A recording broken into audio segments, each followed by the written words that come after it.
అందరికీ నమస్కారం. నేను మీ హేమా సుబ్రహ్మణ్యన్. హోమ్ కుకింగ్ తెలుగుకి స్వాగతం.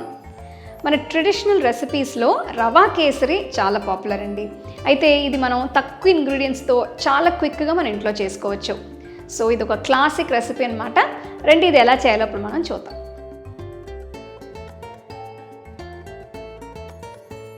రవ కేసరి తయారు చేయడం కోసం ముందుగా జీడిపప్పుల్ని కిస్మిస్ని వేయించాలి. దీనికోసం ఒక ప్యాన్లో 1 టీ స్పూన్ అంత నెయ్యి వేసి అందులో కొన్ని జీడిపప్పుల్ని వేసి వేయించాలి. ఇవి గోల్డెన్ కలర్లోకి మారిన తర్వాత 1 టేబుల్ స్పూన్ అంత కిస్మిస్ని ఇందులో వేస్తున్నాను.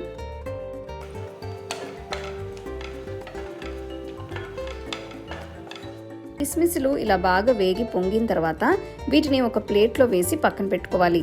ఇప్పుడు అదే ప్యాన్లో 1/2 టేబుల్ స్పూన్ నెయ్యి వేసి అందులో 1 కప్ బొంబాయి రవ్వని వేస్తున్నాను. ఇదంతా బాగా వేయించాలి.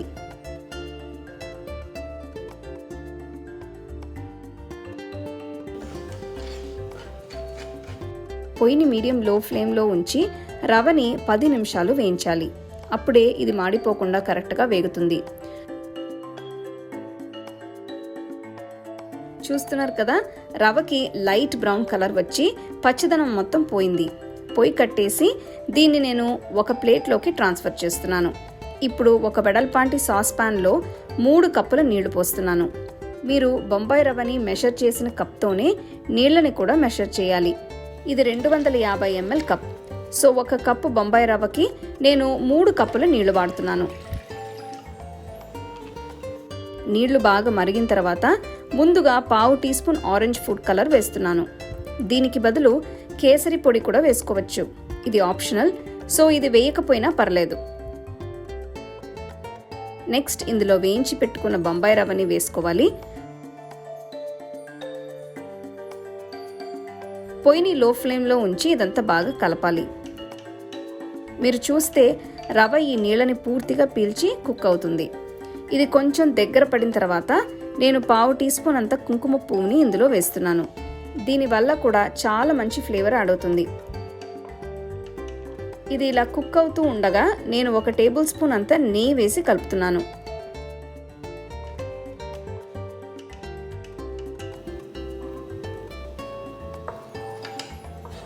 ఈ కేసరికి మంచి కన్సిస్టెన్సీ రావడం కోసం ఇందులో 2 టీ స్పూన్ల నూనె కూడా వేస్తున్నాను.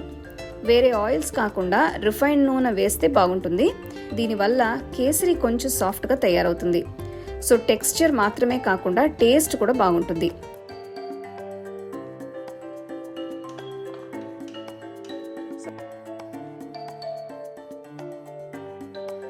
తర్వాత నేను 2 కప్పుల పంచదారని ఇందులో వేస్తున్నాను. దీన్ని మీరు మీ టేస్ట్కి తగ్గట్టు అడ్జస్ట్ చేసుకోవచ్చు.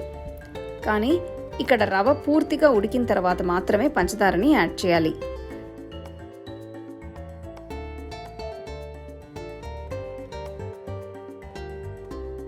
చూస్తున్నారు కదా, పంచదార పూర్తిగా కరిగింది. ఇలా కాసేపు కలుపుతూ ఉంటే పంచదార పూర్తిగా కరిగి రవ్వలో బాగా బ్లెండ్ అవుతుంది. ఇదంతా ఉండలు లేకుండా స్మూత్గా కలిపిన తర్వాత ఇందులో 1 టీ స్పూన్ అంత యాలకుల పొడిని వేయాలి. ఆ తర్వాత వేయించి పెట్టుకున్న జీడిపప్పులు, కిస్మిస్ని వేసి బాగా కలపాలి.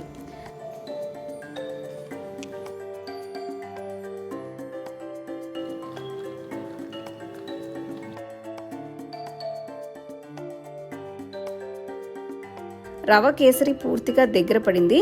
సో నేను ఈ పాయింట్లో 2 టేబుల్ స్పూన్ల నెయ్యి వేసి కలుపుతున్నాను. ఈ రవ కేసరిలో ఎంత నెయ్యి వేస్తే అంత టేస్టీగా ఉంటుంది. ఇదంతా ఫైనల్గా ఒక్కసారి కలిపి పొయ్యి కట్టేసి 2-3 నిమిషాలు సెట్ అవ్వాలి. నేను దీన్ని ఇలా ప్యాన్లోనే వదిలేస్తున్నాను.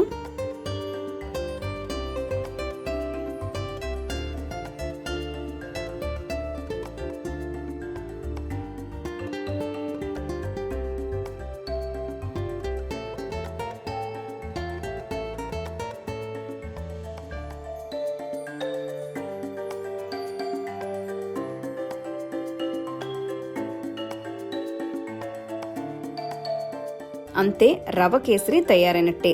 దీన్ని వెంటనే వేయించిన జీడిపప్పులు కొంచెం కుంకుమ పువ్వుతో గార్నిష్ చేసి ఇలా ఒక బౌల్లో సెట్ చేసిన తర్వాత సర్వ్ చేసుకుంటే చాలా బాగుంటుంది.